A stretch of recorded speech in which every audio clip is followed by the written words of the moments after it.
करके वो प्रूव क्या करना चाह रहे हैं मुझे समझ नहीं आ रहा। आपको मेरा सोर्स ठीक नहीं लगा, आप कह रहे हैं हम इस क्वेश्चन को ड्रॉप नहीं करेंगे, बट आप एटलीस्ट इतना तो कर सकते हैं कि मुझे उसकी एक्सप्लेनेशन दे, उसकी जस्टिफिकेशन। एनटी का क्या हो गया ना, वो लव मी और hate me but you can't ignore me वाला सिस्टम बना लिया इन्होंने। हर बार कुछ ना कुछ ऐसा नया करते ही रहते हैं कि हर 1 से 2 महीनों में सुर्खियों में बन जाते हैं, आ जाते हैं।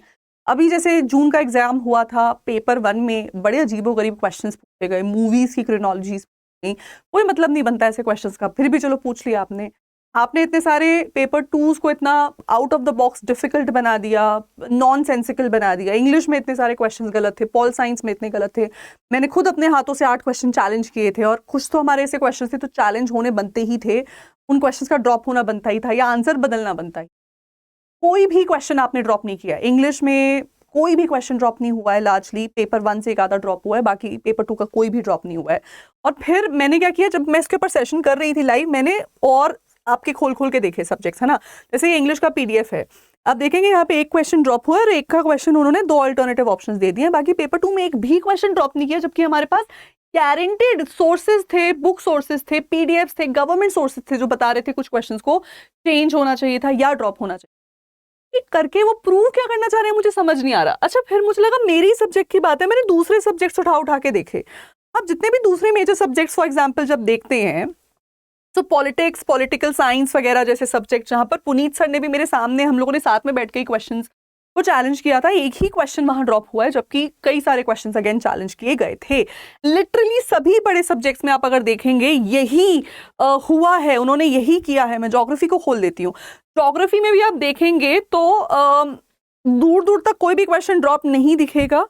एक क्वेश्चन में मल्टीपल ऑप्शंस दिए हैं पेपर 1 में, बाकी पेपर 2 में इन्होंने किसी भी क्वेश्चन को ड्रॉप नहीं किया है। साइकोलॉजी में नहीं किया, होम साइंस में नहीं किया।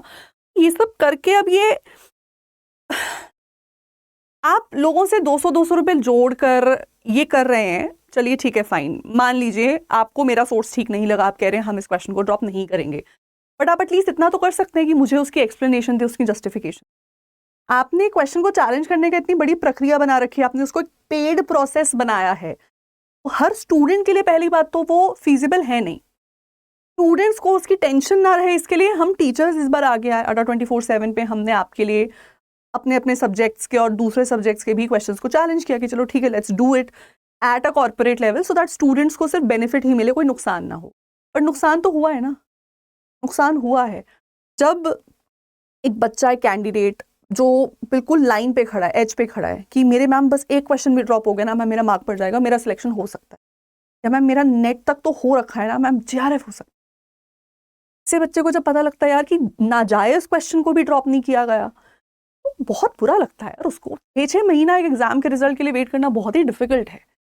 तो करना क्या चाह रहे हो यार तुम हर बार कुछ ना कुछ गलत करके अपनी क्रेडिबिलिटी को लूज कर देते हो। क्रेडिबिलिटी, ट्रस्ट को विन किया जाता है एक्स्ट्रा एफर्ट डाल के, एक्स्ट्रा काम करके, मेहनत करके। तो करिए ना, कुछ तो करिए, कुछ तो हमें दीजिए ऐसा प्रूफ जिससे हम आप पे अपना ट्रस्ट रीगेन कर सकें। एंड मैं भी अपने ग्रुप में अपने स्टूडेंट से बात कर रही हूँ, they are all so disappointed. Although results are good, results are coming out fine, जिनका सिलेक्शन होना था उनका हो रहा है, उसे कोई नहीं रोक सकता।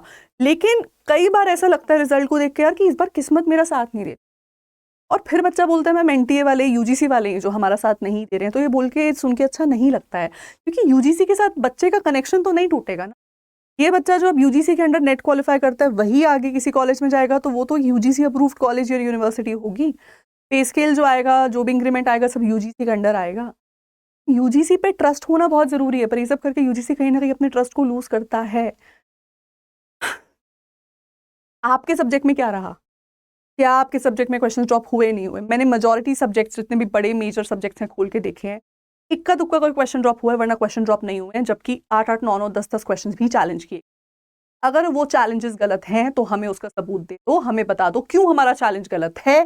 पैसे भाई तुम अपने पास रखो, अपने 200 रुपए का मजाक आप अपना खेलते रहो, हमें बस इतना बता दो कि मेरा चैलेंज गलत क्यों। बाकी की बात करेंगे उसके बाद। बात सही लगी तो कमेंट करके मुझे लिख के बताओ, अपने सब्जेक्ट की कहानी सुनाओ। बाकी ऐसी और जानकारियों के लिए और चर्चा जुड़े रहिए हमारे साथ अड्डा 24।